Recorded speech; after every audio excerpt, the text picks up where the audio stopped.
clinicians. Okay, it's the checklist that you go through of these red flags, okay, that you can look for so that you don't miss an anatomic cause for this chronic cough. It's going to be a smoker, obviously, greater than 20 pack years, smoker older than 45 years of age with a new cough, altered cough, or cough with voice changes. Shortness of breath at rest or in the middle of the night says, I better make sure there's nothing going on in the heart or particularly the lungs. Cough waking up from a dead sleep, not turning over, going to the bathroom and coughing, but waking you up tells you there could be an anatomic problem. Objective evidence of mucus, not postnasal drip complaints, so we're going to go over that. Patients say, I feel postnasal drip. I feel postnasal drip. How much mucus do you make? Oh, I put up a glob of blah, blah, blah. Or they go, I don't make mucus. Okay? Hoarseness, dysphonia, objective evidence of GERD, not just throat clearing, indigestion, regurgitation.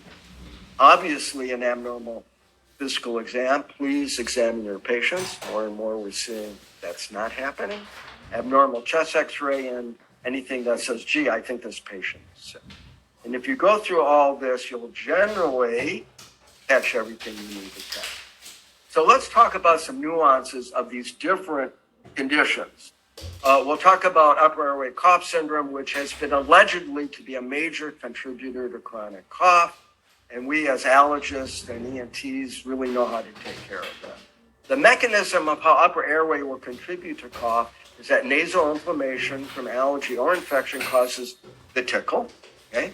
Vasomotor neuropathy leads to the tickle. And there's the postnasal drip, and this is critical. You'll hear it multiple times. Do you make mucus? Upper airway cough syndrome has been overdiagnosed and misdiagnosed instead of cough hypersensitivity because the clinician accepts the complaint of postnasal drip a priori as indicating there's rhinopathy. And the answer is many times and most times it's not. They got to be making mucus. What they're feeling is the 2 quarts of saliva going down their throat because they got alopecia. Okay?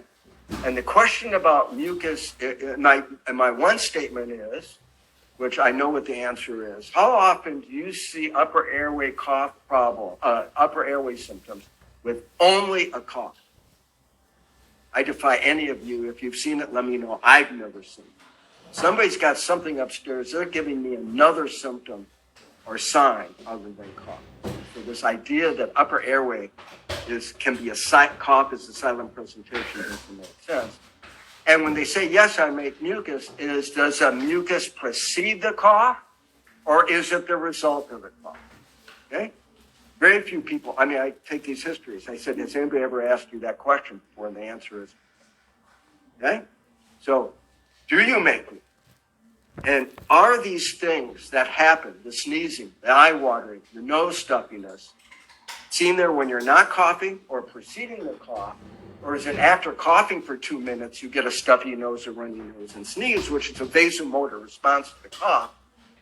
And the answer will be yes in a lot of these patients, that they've been on allergy shots, had sinus surgery, or, quote, upper airway cough syndrome, when they really had absolutely no upper airway cough.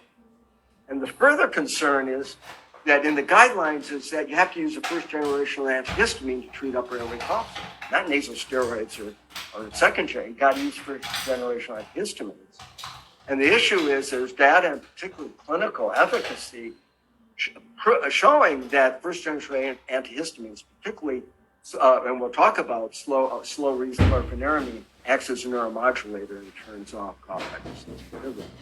So these are just important points so that you don't overdiagnose upper airway cough syndrome and actually and move quicker to RCC, UCC, and cough hypersensitivity. Asthma is a lot easier.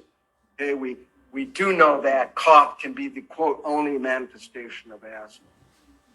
But something else is going to be telling you about it. Okay, they're going to have some exercise-induced symptoms. They get an upper viral infection. They have more traditional asthma symptoms. yes, their spirometry may be normal, their exam may be normal, but again, most of our patients with asthma or cough give you something else.